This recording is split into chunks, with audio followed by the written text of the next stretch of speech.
Chère Barbara, bonjour. Je t'avais promis une petite vidéo sur le livre que j'étais en train de lire. Il y en a plusieurs, il y en a que j'ai abandonnés, il y en a qui sont en stand-by mais que je veux vraiment reprendre et d'autres je pense que je les reprendrai pas. Le premier dont je voulais te parler, c'est Congo, une histoire de David Van Reybrouck aux éditions Babel. Voilà, la bête. Qui est une bête assez impressionnante quand même. Moi j'en suis là où il y a le petit marque-page ici. En fait, c'est un livre très intéressant qui parle de l'histoire du Congo, d'avant sa colonisation à la décolonisation.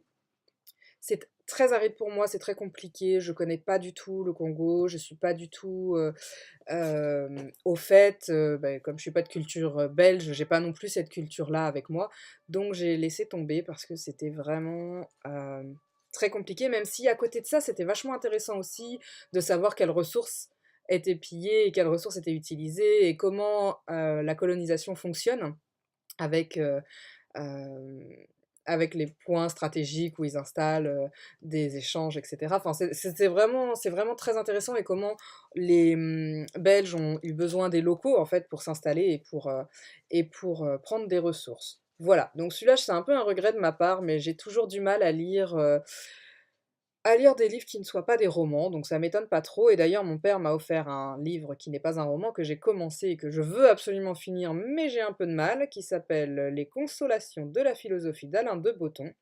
C'est une forme de cours, de philosophie. C'est assez sympa, il y a pas mal d'illustrations en fait. Voilà, ça se présente comme ça.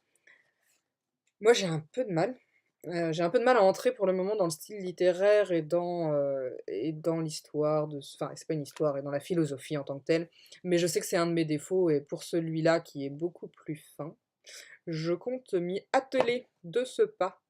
Enfin, pas tout de suite parce que j'ai d'autres livres sur le feu, notamment 2666 de Roberto Bolaño. Voilà.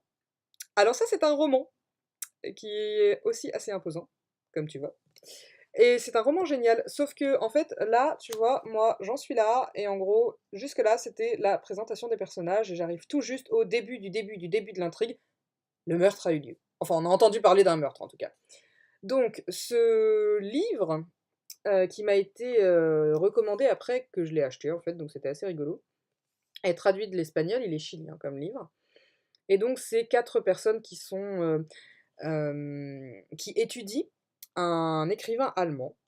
Donc c'est 4 Européens de pays différents qui étudient un écrivain allemand et qui du coup vont se retrouver autour de colloques sur cet écrivain. Et ils vont tous, se retrouver au Mexique, enfin tous, 3 sur 4 au départ en tout cas.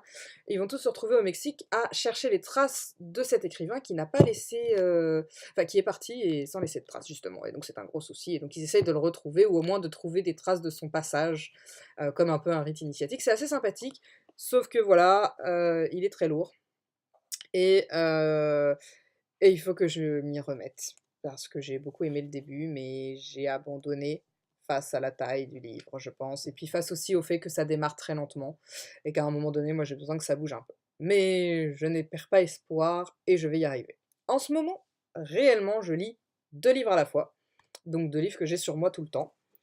Il y a, un livre que j'ai acheté parce que j'ai reconnu le nom de l'auteur et que j'avais beaucoup apprécié un de ses précédents livres, et un livre que j'ai trouvé dans une boîte à livres.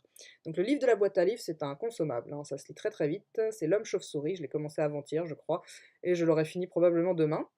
C'est un, roman policier, un inspecteur norvégien se retrouve en Australie pour enquêter sur la mort d'une jeune fille norvégienne et blonde. Voilà, je trouve que le style est plutôt sympa, les personnages sont attachants, ça se lit très vite, je n'en retiendrai probablement pas grand-chose, mais c'est une lecture agréable au présent et je pense, le redéposer dans une boîte à livres après l'avoir fini, parce que finalement, c'est pas un grand livre quoi qu'il en soit, pour moi et selon mes critères évidemment. Ensuite, je lis un bouquin qui me plaît beaucoup, qui s'appelle La somnolence de Jean-Pierre Martinet.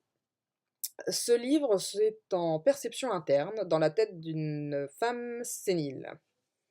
Ce que j'aime beaucoup dans Jean-Pierre Martinet, c'est qu'il fait toujours ça, de la perception interne, et il est toujours sur des personnages fous, ou ayant moins perdu un peu les pédales, voire grandement, parce qu'elle est quand même très sénile, la madame. Le premier livre que j'ai lu de lui s'appelle Jérôme. C'est un livre très dérangeant parce qu'on est dans la tête d'un adulte d'une quarantaine d'années qui va draguer des jeunes filles à la sortie de l'école, qui je crois ont 12 ans, si j'ai bonne mémoire. Mais on se rend très vite compte que sa façon de penser n'est pas normale, tout comme quand on est dans la somnolence, on se rend très vite compte que la vieille dame n'a pas toute sa tête de façon très nette. Par contre, c'est très poétique comme façon de raconter, avec tout un univers très onirique. Il y a des sortes de bestioles qui viennent lui rappeler qu'elle va mourir. Enfin, on est sur vraiment quelque chose de complexe et une écriture qui, moi, me parle beaucoup, beaucoup. Je le lis en même temps que L'Homme Chauve-souris parce que j'ai un tout petit peu de mal à me concentrer en ce moment, je suis assez fatiguée. Et ça demande quand même un peu de concentration, la somnolence, parce que sinon on somnole assez vite aussi avec le personnage principal. Voilà, bon, c'est tout ce que je lis en ce moment en même temps, mais je trouve que c'est déjà pas mal. Et à part le Congo, une histoire que vraiment je suis pas sûre de réussir à reprendre, mais peut-être, je verrai.